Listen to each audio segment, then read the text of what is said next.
this is an explanation of how drugs are abused in sports and how there are many scientists who are attempting to catch them.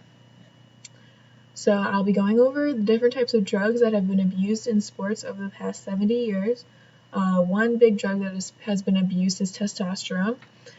Chemists are also in a cat and mouse race with these athletes because there's always something new that is coming out in the world of athletic drug abuse. Once a new drug can be detected by these tests the chemists put out, people on the other side of this chase are always making new drugs that will enhance athletic performance but will not be detected in these drug tests. So the first athletes that used steroids were the Soviet weightlifters after World War II, and they used testosterone as a way to build their muscles, and American weightlifters followed this, and it worked for both of them. The main drug used in this time was Dianabol, and it didn't break down the liver, so it was easy to detect, and then this was replaced by Turinabol, which could be ingested orally and has a low risk of detection, which is why they changed. And then in 1776, the Olympic Games in Montreal, that was the first time that routine testing for steroids was happening. So WADA is the World Anti-Doping Agency, which tracks all the performance-enhancing drugs, and it banned over 192 performance-enhancing drugs.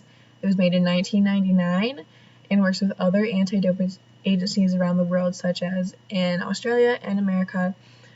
So WADA's on the one side of the cat and mouse race because they're trying to keep up with all the new drugs that are being made to enhance drug performance or athletic performance, and then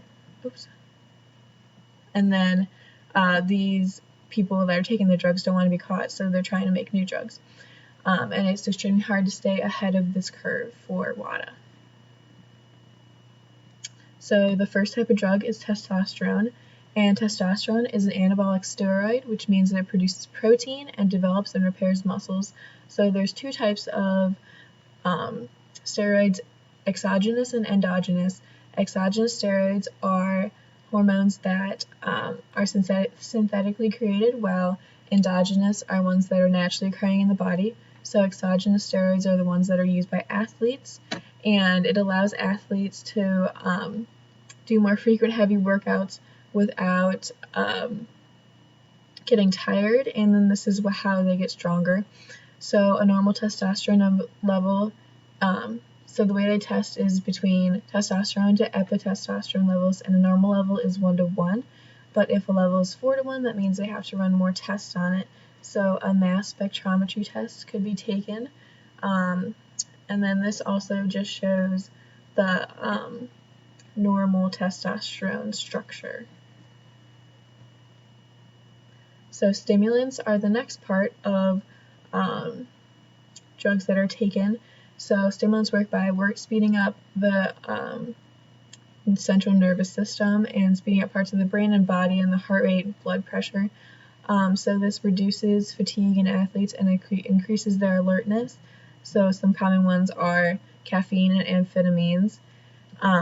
So the effects of the stimulants varies greatly between what kind of drug you take and how it's ingested. So if it's like snorted, then it will go faster than if you take it as a pill.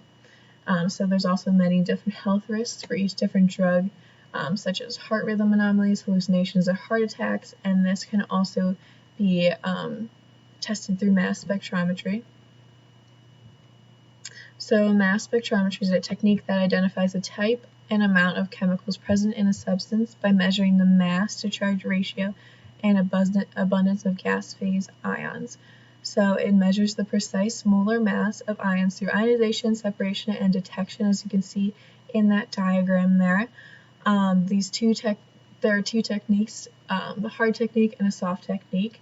So a hard technique limits the detection of small molecules, and then a soft technique allows large molecules to be tested, and then small molecules will be tested easily. So there's many different effects that could happen. So these are just different effects, and this is one of the main reasons why people want to end all these drugs, because it's not worth it in the end with all these risks that could happen. And here's